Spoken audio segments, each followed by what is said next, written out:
Pemirsa, Barreskrim Polri membongkar kasus penipuan dengan teknologi artificial intelligence. Penipuannya menggunakan wajah Presiden Prabowo Subianto. Tak hanya itu, Direktorat Reserse Cyber Polda Metro Jaya juga menangkap 2 pemalsu buku tabungan yang dibuat dengan bantuan aplikasi AI. Teknologi AI membawa dampak serius karena masyarakat mudah terpengaruh oleh informasi yang terlihat meyakinkan. Lantas bagaimana mencegah penyalahgunaan teknologi? Ulasannya kami hadirkan dalam Garis Batas selengkapnya untuk Anda.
Beberapa waktu lalu, Direktorat Tindak Pidana Siber Barreskrim Polri membongkar kasus penipuan dengan teknologi AI itu dengan menggunakan wajah Presiden Prabowo Subianto. Video palsu kepala negara itu menipu belasan orang dengan kerugian 30 juta rupiah. Dalam video, pemerintah menawarkan bantuan kepada masyarakat yang membutuhkan. Direktorat Tindak Pidana Siber Barreskrim Polri menangkap 1 tersangka 29 tahun di Lampung pada 16 Januari lalu. Penipuan dilakukan tersangka sejak tahun 2020 bersama seseorang berinisial FA yang kini masuk dalam daftar pencarian orang atau DPO. Modus operandi tersangka yaitu menggugah dan menyebarluaskan video di berbagai platform media sosial menggunakan teknologi deepfake, memanfaatkan foto dan suara seperti Bapak Presiden Prabowo Subianto, Wakil Presiden Gibran Rakabuming-Raka, Ibu Sri Mulyani, yang terlihat seolah-olah menyampaikan pernyataan bahwa pemerintah menawarkan bantuan kepada masyarakat yang membutuhkan. Dalam video yang diunggah tersebut, tersangka mencantumkan nomor WhatsApp yang dapat dihubungi dengan harapan menarik masyarakat untuk menghubungi tersangka yang kemudian diarahkan oleh tersangka untuk mengisi pendaftaran penerima bantuan. Dan setelah itu korban diminta untuk mentransfer sejumlah uang.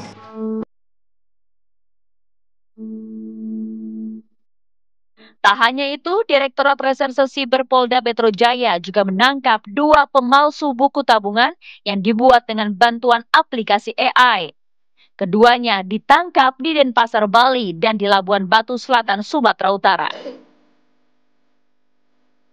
PM dan MR membuka rekening dengan AI, lalu tersangka merekayasa video verifikasi wajah sehingga sistem mengidentifikasi mereka sebagai pemilik sah dari data yang digunakan. PM dan MR bekerja dibantu oleh Mr. X.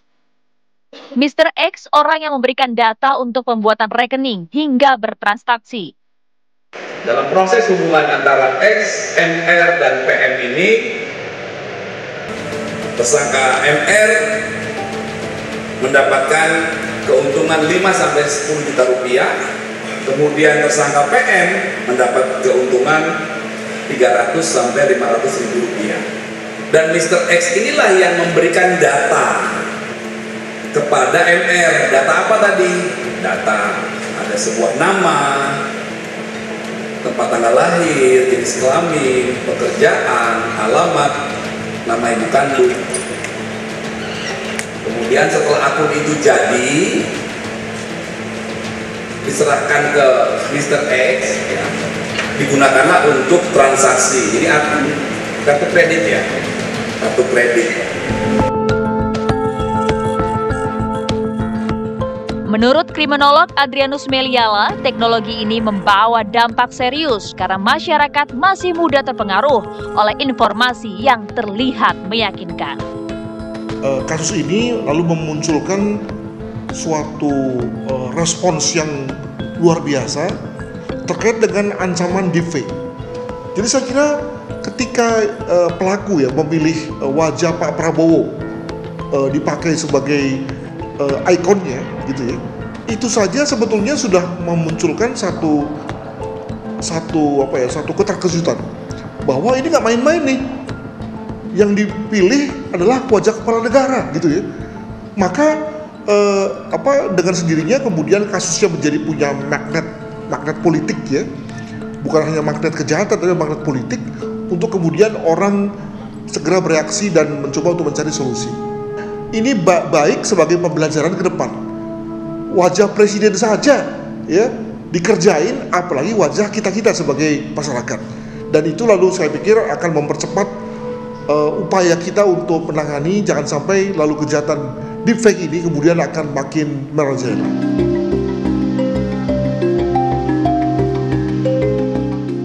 Untuk mencegah penyalahgunaan teknologi ini, pemerintah diminta segera memperkuat regulasi dan edukasi digital. Memang sudah mulai ada beberapa langkah berbenah menghadapi AI.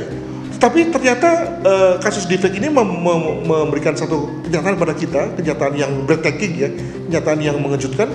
Oh ternyata apa yang sudah kita lakukan itu tidak ada apa-apanya, belum ada apa-apanya karena tadi tantangan yang bisa dilakukan oleh AI ini jauh lebih besar. Artinya kita harus bekerja 2 atau 3 kali lebih berat untuk kemudian mengatasi kasus-kasus yang semacam ini di kemudian hari. Ya, nah untuk itu maka tadi saya katakan bahwa Komdigi harus segera bekerja keras untuk membuat aneka macam panduan-panduan publik. Ya, demikian juga berbagai narasi-narasi yang mudah untuk kemudian membuat orang aware tentang ada loh beda antara video dan gambar hasil AI dan gambar video yang hasil yang memang asli gitu ya, secara cepat agar kemudian orang bisa terhindarkan dari kasus-kasus yang semacam ini ketika ada orang yang memainkan modus ini di kemudian hari. Lalu bagaimana dengan warga? Apakah sudah mengetahui bahayanya deepfake ini? Saat Ikhwan memang belakangan ini masyarakat baru saja digemparkan oleh munculnya video deepfake ataupun AI dari Presiden Republik Indonesia yaitu Prabowo Subianto, yang dimana isi dalam video tersebut Pak Prabowo menyampaikan akan memberikan sejumlah uang ataupun membayarkan biaya kuliah untuk masyarakat, dan dimana itu merupakan modus kejahatan baru bagi masyarakat, dan dimana nantinya saya akan mengajak pemirsa untuk bertanya-tanya kepada masyarakat seperti apa tanggapan dari masyarakat terkait munculnya deepfake ataupun AI dari Prabowo Subianto. Harusnya sih kalau aku karena udah tahu dan pasti anak-anak muda udah pada ngerti, kita harus ngasih banyak kayak kasih tahu deh ke orang tua, ke keluarga, jadi biar nggak gampang ketipu gitu. Harus diedukasi sih, karena kan zaman sekarang tuh udah teknologi canggih, sedangkan banyak masyarakat kita juga nggak semuanya tuh merata kalau tahu.